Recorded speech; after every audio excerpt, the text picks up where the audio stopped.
Okay guys, welcome back to part 2 of the Pharisee Spirit. Okay, now the next one that I want to go over comes from Matthew 12:24. And this one, the sign for this Pharisee is that they are suspicious and that they assume the worst about other people. They're always looking at other people and judging them and bringing accusations against them. They assume the worst about everybody, and they don't hide this.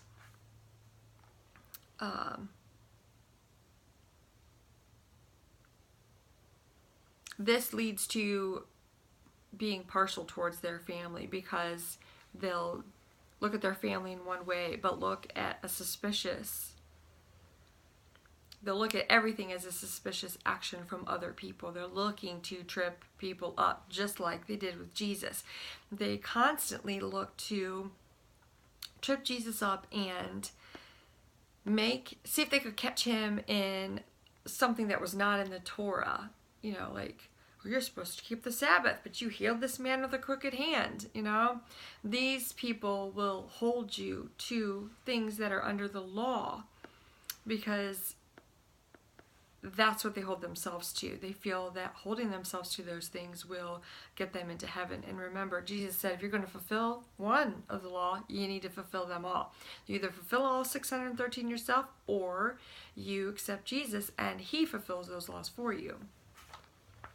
Okay, so number 9, the Pharisees are careless in their speech. They are also rude, and they pass judgments on other people in their speech. This also comes from Matthew 12:24. That is exactly what the Lord started showing me right away with this spirit. It is ruthless. It cuts people to the quick. It judges harshly and has no mercy on anybody. It slanders, and it causes, well, it gossips, quite frankly. It gossips with its speech. Okay, number 10, Matthew 15:1-9. A Pharisee is one who neglects his family responsibilities in the name of religion. Now, I have to say that I'm going to point out how the Lord showed me how I had done some things in this spirit. The Lord showed me that there's been times that if my husband and I will be going somewhere, we'll have a project to do around the house or whatever, and we'll be driving and he'll be talking about something, and I'll be having a texting conversation with a couple sisters who I regularly fellowship with by texting, because we all live in different states, so it's easy for us to text and we can all join in the conversation, share scriptures, learn from each other, encourage each other, lift each other up. But there's a lot of times we'll be going somewhere and my husband will be talking to me about something, and I will I'm kind of like a little bit of an ear on him, but I'm in my conversation because I'm like, I'm learning about the Lord, or I'm getting fed by the Lord. And the Lord rebuked me, and he's like, this is what I'm talking about. This is a Pharisaical spirit. You can stop for a few moments, focus on your husband, give him the attention and the time that he deserves, and then go back to that conversation. You can do that, but don't say, I'm going to neglect you and what you need from me right now because I'm in the religious spirit or mode. So I just want to share that. Number 11, this comes from Matthew 15, verse 12-14. A Pharisee is easily offended. And I found this out by dealing with a couple people in my family that have this spirit. Whoa. You can't talk to them about anything, because if they don't agree with you, they're going to attack you quickly. This spirit is aggressive. It has no mercy. And what did God say? If you don't show mercy, I'm not going to give you mercy. But you'll find that this Pharisee spirit shows absolutely no mercy towards others. It attacks, and it attacks viciously. The Lord told me, get away from them. Leave them alone and get away from them. And the Lord said, if you are a person that easily gets offended, get over it. Learn how to let it go, because this spirit quietly waits and adds more and more condemnation to you. I have so much to go over because this is going to take probably quite a while to give you all this information, but the Lord has showed me how the spirit of legalism ties into this, the spirit of religion ties into this, the spirit of Jezebel, the spirit of Ahab. I mean, it just goes on and on and on. When Jesus encountered the swine and he encountered the devils and they said, he said, who are you? And they said, we are legion, for we are many. That's what this is too. It is not a small spirit. It is a big spirit, and it doesn't ride alone. It rides with many friends. And I was very ignorant to this spirit. I'm not anymore, because the Lord showed me, and I'm on to it now. I'm watching it in other people, and I'm also watching it in myself, because I do not want to be blinded. I've seen what it has done to people that I love. Which brings me into my next thing, which is Matthew 15:14, which says, Pharisees are spiritually blinded.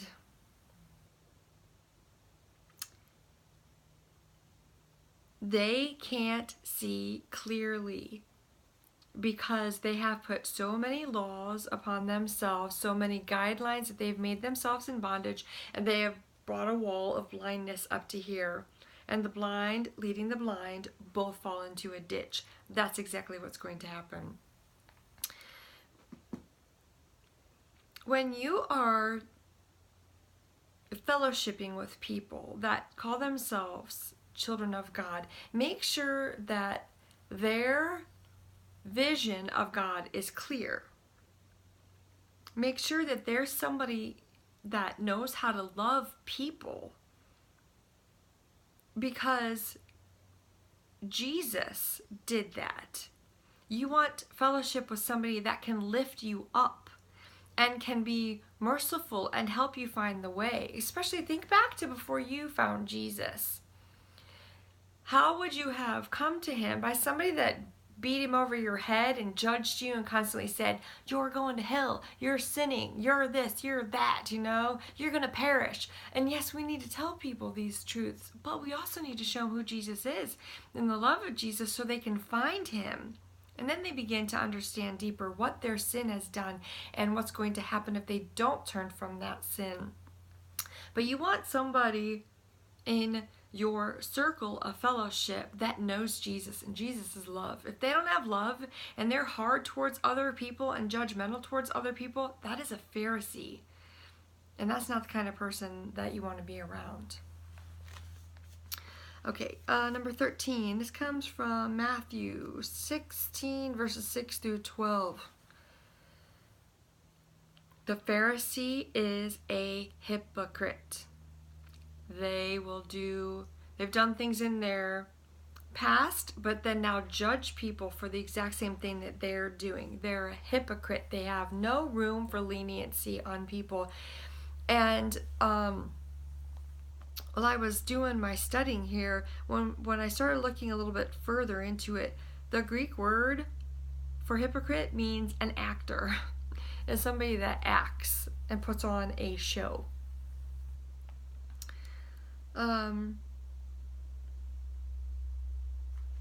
This next thing comes from, number 14 comes from Matthew chapter 19, verse 3. They seek to catch people in their words. They want to trap somebody by what they say. They want to trap somebody by what they say. They want to slander that person, and they will recruit other people to come in to their circle of web And they will recruit those people to slander you as well. And this is amazing. This spirit, when it brings people in that don't know Jesus and don't know the word, these people follow this spirit like blind little sheep. They run right to it, and whatever the Pharisee says, because he sounds holy, because he looks holy, because he can speak the word, they believe he knows God, so they follow him. But what does he do? He teaches them the wrong way, and he puts them on the wrong path, and he teaches them how to slander and how to badmouth and how to take people to hell. Now remember, this is the same slandering that they did to Jesus. They stood around and they watched Jesus preach, and then they asked him questions so they could trip him up, and then they wanted the whole town to come against him so they could crucify him because they didn't like what he was saying. So be careful on the type of people that you're fellowshipping with. Be careful if you're doing this yourself. We shouldn't be slandering other people or gossiping about other people. We should be praying for them. Okay, number 15. This comes from Matthew 15:8. This is pretty. The Lord showed me this, and I was like really excited about this. They have hard hearts. And anybody with a hard heart is far from God. And I got this from a teaching of a sermon that I was listening to. And I'm going to share this with you because it just makes so much sense. If you put butter in the freezer, it becomes hard. If you leave the butter in the freezer, it's going to become harder over time, more like a rock. But if God is a consuming fire, how can the butter get close to God and not melt? When you are living for God, you should be melted inside. Your heart should be melted for the lost. It should be melted for the ones that are perishing, for the backslidden and the lukewarm. Your heart should be melting for them, not hardened towards them. Jesus never hardened his heart towards the sinner, towards the unsaved, towards the unholy. Those were the people he went after. He had a heart that was close to God all the time. Even the rocks should be melting underneath the heat of God, because remember, God is a consuming fire. So, think about this. The mark of a man with a soft heart will judge himself and not judge others. The mark of a man with a hard heart, he will judge himself. He will judge his wife. He will judge his children. And he will judge his own household. This is something else that the Lord showed me. The mark of a man with a hard heart will not judge himself. He will not judge his wife. He will not judge his children. But he will judge other people severely. Not just a little bit. He will judge them harshly. They change the rules when it comes to their own family and are lenient on their own family, but then look around at others and judge others harshly. We need to be looking at ourselves and judging ourselves, because self-examination is what's going to keep us walking the straight and narrow path. Those who do not judge themselves are putting themselves in danger of pride, putting themselves in danger of self-righteousness, self-worship, and those things are dangerous. They keep us from seeing what we need to see with God. So, let me do this. I'm going to stop this video because I'm almost up to 15 minutes again, and I'm going to come back with part 3. See you guys in a few minutes.